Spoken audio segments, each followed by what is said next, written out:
रवि और सिया ने जब जंगल से लौटकर गांव पहुंचे तो उन्हें लगा कि उनकी जिंदगी अब पहले जैसी नहीं रही। जादुई पत्थर उनके पास सुरक्षित था और उसकी चमक रात में भी दिखाई देती थी।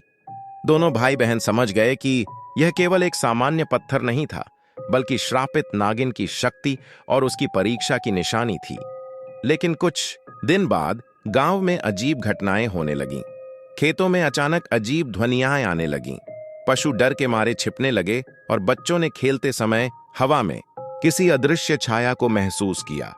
रवि और सिया ने महसूस किया कि यह सब श्रापित नागिन द्वारा भेजी गई चेतावनी थी। नागिन ने उन्हें सिखाया था कि जंगल का रहस्य केवल तभी सुरक्षित रहता है जब लोग लालच और भय से दूर रहें।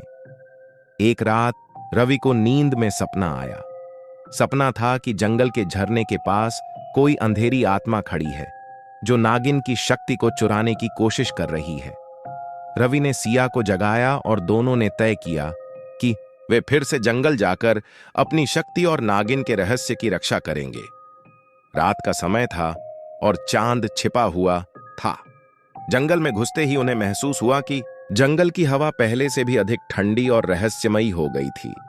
पेड़ों की टहनियां सरसराईं और कहीं दूर से किसी की फुफकार सुनाई दी। पत्थर की चमक अब और तेज हो गई और उन्होंने महसूस किया कि नागिन की चेतावनी अब सच हो गई थी। झरने तक पहुंचने पर उन्होंने देखा कि झरने के पानी में कोई काला साया उभर रहा था। यह वही अंधेरी आत्मा थी जो नागिन की शक्ति को चुराना चाहती थी। रवि ने पत्थर को कसकर पकड़ा और उसकी चमक से आत्मा को रोशनी दी। अंधेरी आत्मा ने जैसे ही प्रकाश देखा, वह पीछे हट गई और जंगल में चीखें गूंजने लगीं। तभी श्रापित नागिन झरने के पास प्रकट हुई। उसकी आंखें अब पहले से भी चमकदार थीं। उसने कहा, तुमने इसे रोका, लेकिन यह केवल शुरुआत है। लालच और बुरी आत्माओं से जंगल और रहस्य हमेशा खतरे में रहते हैं।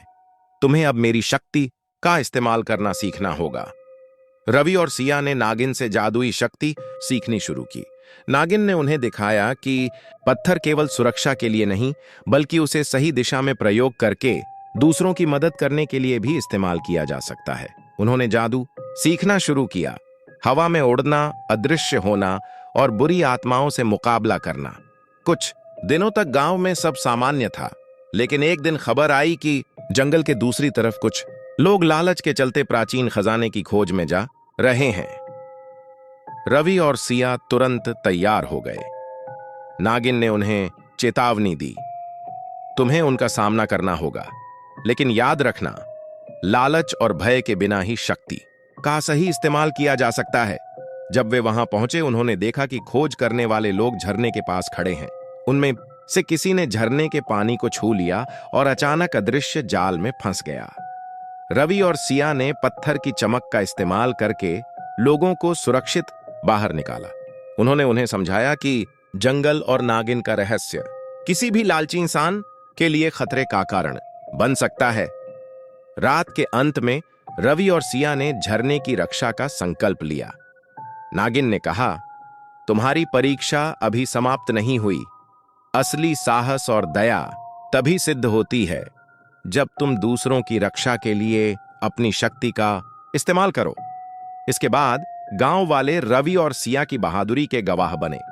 लोग अब समझ गए कि श्रापित नागिन और उसका रहस्य केवल उनके साहस, धैर्य और सही इरादों के लिए सुरक्षित है।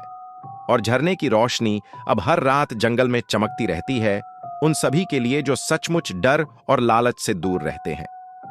कहानी का संदेश यह है कि कभी भी लालच, डर और बुराई के सामने झुकना नहीं चाहिए। वास्तविक शक्ति और साहस वही है जो दूसरों की रक्षा और अच्छाई के लिए इस्तेमाल की जाए।